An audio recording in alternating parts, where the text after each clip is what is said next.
5 Mysterious Unsolved Cases, Part 5.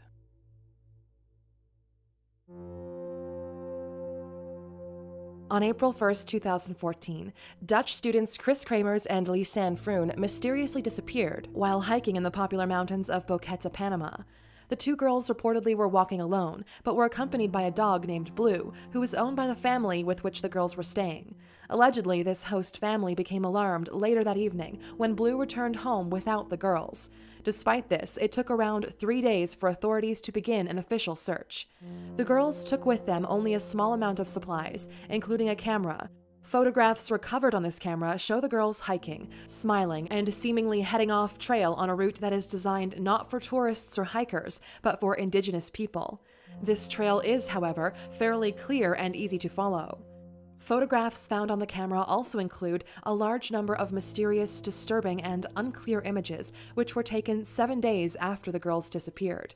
These pictures include an image of what appears to be Kramer's bloodied head. The camera was given to authorities along with the girls' shared backpack and its contents.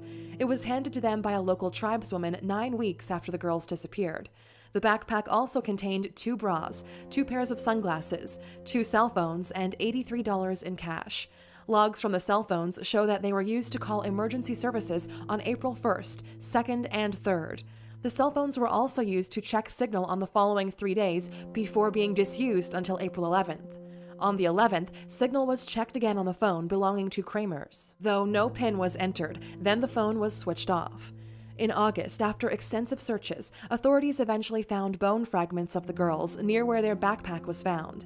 They found 33 fragments. 2 of these belonged to Kramers. 28 belonged to Froon, and 3 could not be identified. Froon's left foot was discovered still in its shoe. Officially, authorities say that the girls died by falling. They speculate that Kramers died first, which accounts for photographs of her bloodied head, and that Froon, after trying to leave her friend's body in a discoverable location, then later fell in a different place. The case, however, has many suspicious and alarming details. Firstly, only a relatively small amount of the girls' bones and clothes have ever been found. The bone fragments show no evidence of a fall or contact with animals, and their remains are far too decomposed to account for natural decomposition in such relatively cool weather. Some of the bones are also believed to have been bleached. Perhaps most strangely, there was a photograph deleted from the girl's camera. This photograph is non-recoverable, which implies that it may have been deleted using a computer. The contents of this photograph remain unknown. A number of photos have also not been released to the public. Although the authorities maintain that the girls died in a simple hiking accident, other investigators aren't so sure. In the last 8 years, around 25 unsolved killings and disappearances have occurred in the same region. Most of them happened after the girls went missing.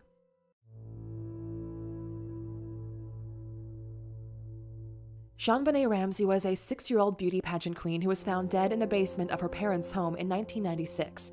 She died in the early hours of December 26th. A garrote, which had been used to strangle her, was tied around her neck. She had most likely been sexually assaulted, and she had suffered a fractured skull from a heavy blow to the head.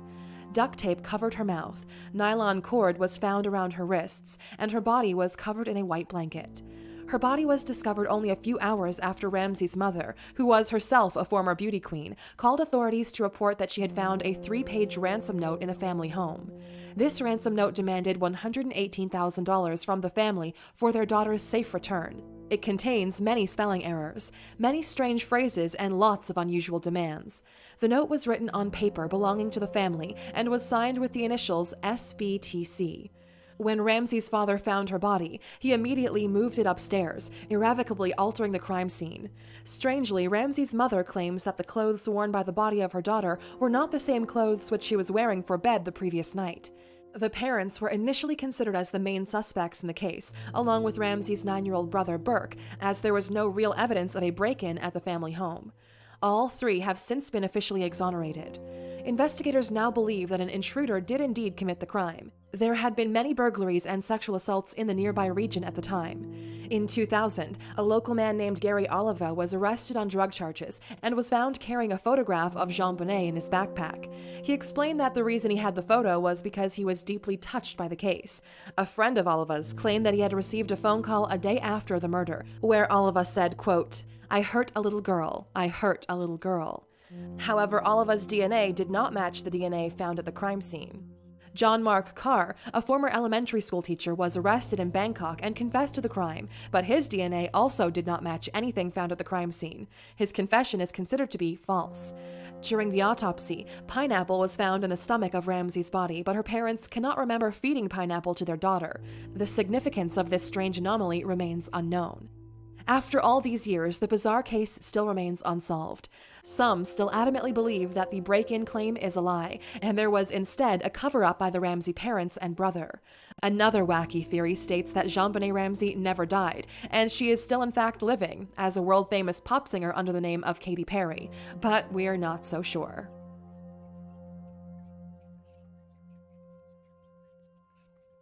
45-year-old fitness instructor Terry "Missy" Beavers was found murdered in a Texas church on April 18, 2016. She was at the church to prepare and lead one of her regular exercise classes. Her body, which was discovered by one of her students just before 5 a.m., had a number of brutal puncture wounds to the head and chest. Several of the church doors and windows had been damaged and broken. CCTV footage shows an unidentified person walking through the church just moments before the murder. Strangely and somewhat disturbingly, this person was wearing SWAT gear. In the footage, they can be seen casually vandalizing the church with a hammer. The person's walk has led some to believe that the mysterious figure is a female, though this, of course, cannot be confirmed.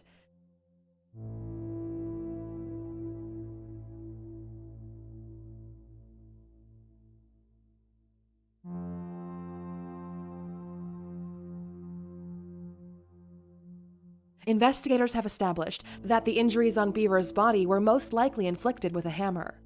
In the period leading up to the murder, Missy had been suffering from financial problems and marital issues, though her husband denies any role in the murder. She had also allegedly received a creepy and strange message on social networking site LinkedIn from an unknown male. During the investigation, Beavers' father-in-law was questioned by police after taking a woman's bloodied shirt to a dry cleaner. He claims that these stains were the result of a fight between his dog and another, which was confirmed by a local veterinarian. In this video, footage of Beavers' father-in-law and the person in the CCTV footage have been placed side by side. Many people believe that the two walks look very similar, with some stating they look identical. What do you think?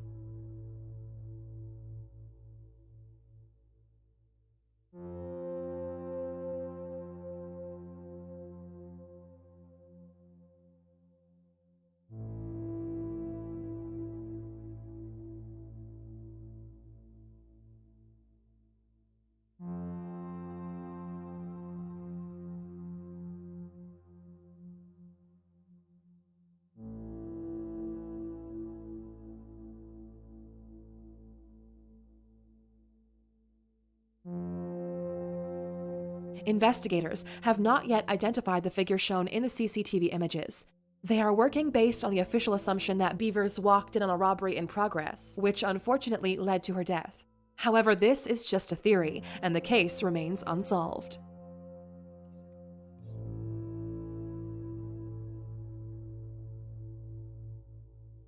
At 1 p.m. on February 13, 2017, 13-year-old Abigail Williams and 14-year-old Liberty German were dropped off by a family member at an old bridge in Delphi, Indiana, to go on a short hike. They were given instructions to return to the bridge at 5:30 p.m. When they did not return, they were reported missing. The following day, their dead bodies were discovered on the trail. They were located only around 1 kilometer from where they had originally been dropped off. Just after 2 p.m. on the day of their disappearance, German eerily uploaded 2 pictures to Snapchat. One of these simply showed Williams hiking happily along the bridge. The other picture ominously showed a man following the 2 girls on their hike. It is believed that this man is the killer of the girls, and that German took this picture in order to help police discover him in case of their deaths. A disturbing audio file was also found on German's cell phone, in which the alleged killer can be heard calmly and quietly saying the 3 words, "down the hill." Downhill, downhill, downhill, downhill. The exact significance of this phrase is unknown. Authorities have confirmed that this footage is longer in its entirety, but contains disturbing content which is not suitable for public release. Up to now, police have received around 20,000 tips from the public, but have been unable to find the killer. They have also released an e-fit of his face. Autopsies have been undertaken, but police have not yet revealed how the girls were killed, what wounds they had, and whether any weapons were used. Speculation surrounding the case is of course rife, with some guessing that the case may be linked to the murders of Lyric Cook and Elizabeth Collins, two young girls who were murdered in 2012 while hiking in Evansdale, Iowa. Some have also speculated that the man who owns the land on which the girls were hiking may be involved. This man is currently serving time in jail for drunk driving charges. The theories continue, as does the investigation.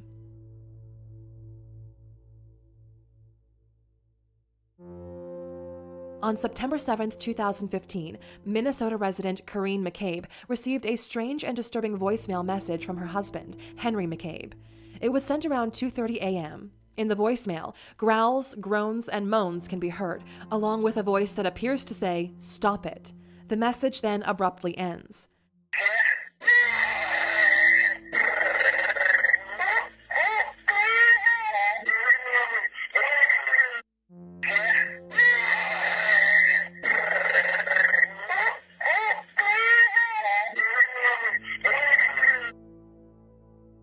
The 32-year-old man was reported missing the following day. According to some sources, he was last captured on CCTV cameras at a gas station where his friend, William Kennedy, had dropped him off. They, and perhaps some others, had been drinking together at a club in Spring Lake Park.